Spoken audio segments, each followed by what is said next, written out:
Hello, hello, happy new year. My name is Max. This is Table Thoughts with Table Knots, and today I want to talk to you about 5 games that surprised me in 2020. Now, unfortunately, I won't have all of these on site to show off or anything, so we're just going to run right through them, but I think you might be interested.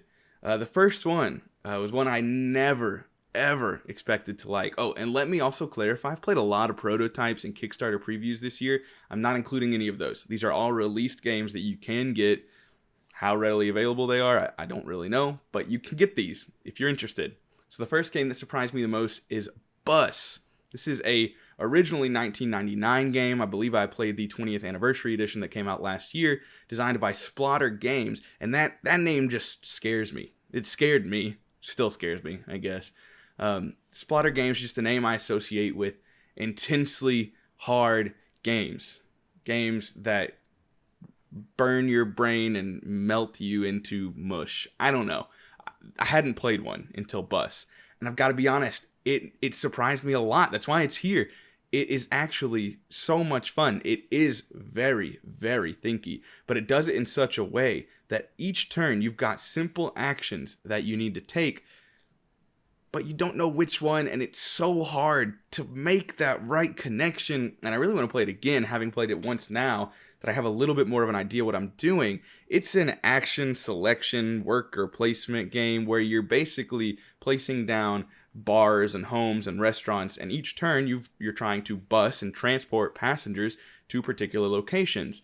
Each turn those locations may change. You need to really be sure that if you take someone home this turn, that you can then move them away from home elsewhere the next turn. I think I finished with like 6 points, 9. It only goes to 20. It's not a high scoring game, but I didn't do great, and I want to do it again because it was really awesome. It's one of those that it's a little expensive, but I want to own. I don't know.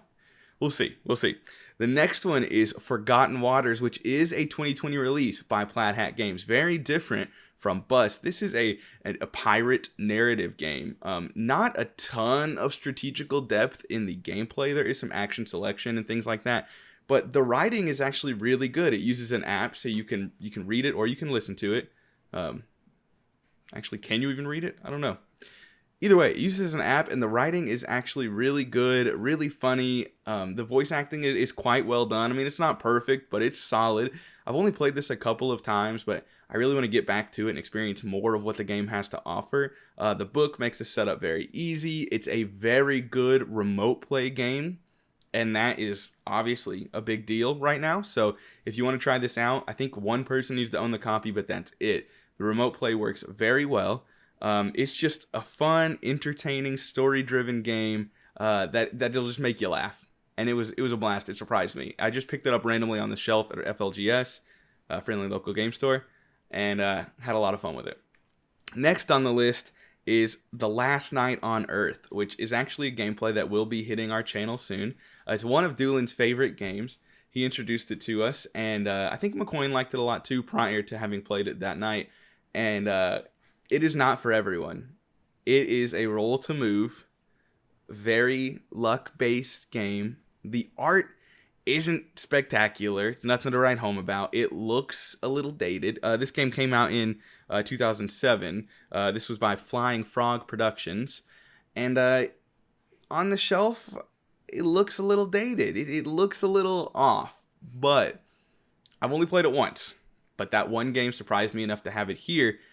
It told a story maybe better than any other game I've played. And again, this is only one time. We may have just gotten lucky. But it was just a wild story that had twists and turns and made sense along the way. A couple of the characters that we had chosen were like the prom queen and the prom king football jock. So we just kind of like pretended that they were dating, obviously, right? The prom queen like sacrificed herself for like 8 turns, starving, whatever, for like 8 turns, holding off a horde of zombies so that everyone else could get away.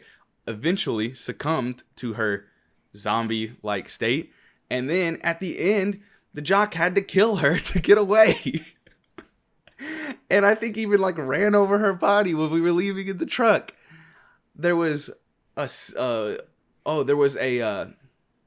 dynamite explosion with some person sacrificing themselves, getting in the mix of the dynamite explosion that basically created the only possible escape for us.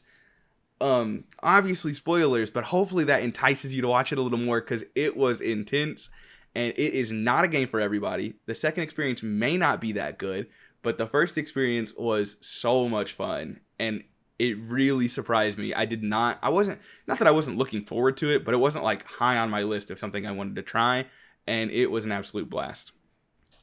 Next on my list is Pret-a-Porter, and this is a 2010 release. I played the re-released edition that I believe just came out last year. This is by Portal Games, and it is primarily an economic game. I mean, not even primarily, it is an economic game. It has a fun and interesting and different theme in the sense that you are a fashion designer, and that is the theme. You are buying different patterns, and you're buying different things, and you're hiring different people and purchasing different businesses and storefronts, and putting that all together in an economic-based game.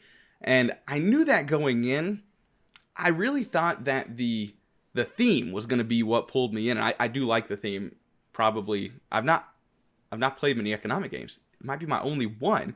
But I expected the theme to be what got me going in that game, and it got me really to enjoy it. But honestly, the economic-based game was actually a blast. They did it very well. Like I said, I've never really played one of those, but I had an absolute joy with that. And I do want to get to the table sometime soon. I actually only own one of these of the 4 that I've talked about so far. The only one I own is Forgotten Waters.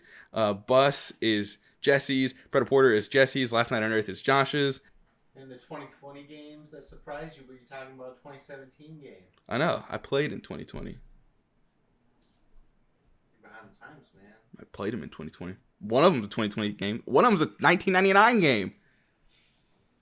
It's old. You gotta put this conversation in. I am. I'm going to have to now. Alrighty, we have come to the end of the list. My 5th and final game that I played in 2020 that made my most surprising games of 2020 is Cat Lady. This is a 2017 game designed by Alderac Entertainment Group, AEG, and I actually do own this game. You've probably seen it on the shelf in a couple of my videos, and it is a short family game about feeding cats and making sure you have the right amount of food and the right cats to accept that food.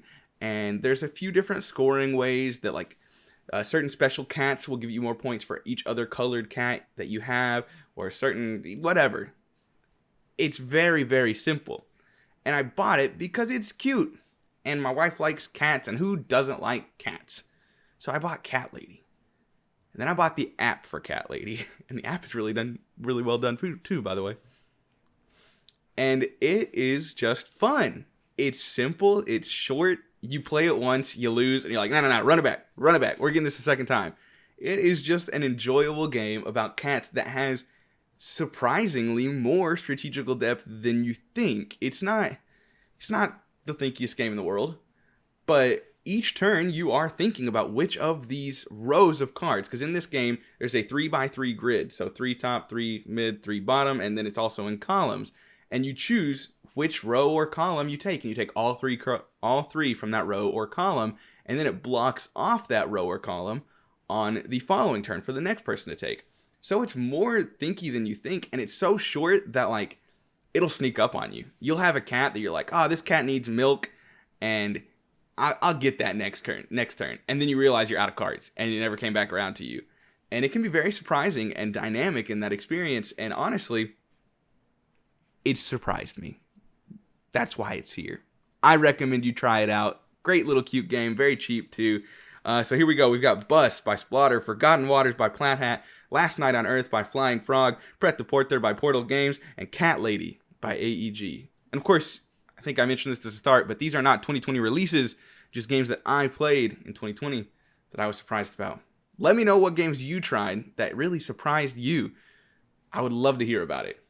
Anyways, thank you for watching. My name is Max. As always, like and subscribe if you enjoyed the video, and we will see you next time.